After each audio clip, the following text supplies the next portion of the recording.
Hello, in front of me I've got EMPORIA Smart 4. In this video I'll show you how to set custom ringtone. In the beginning, let's go to settings.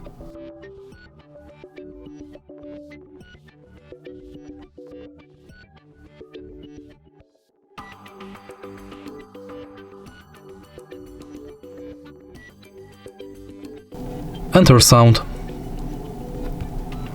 and go to phone ringtone. Now scroll all the way down, enter add ringtone and select your custom sound. Now select it from the list.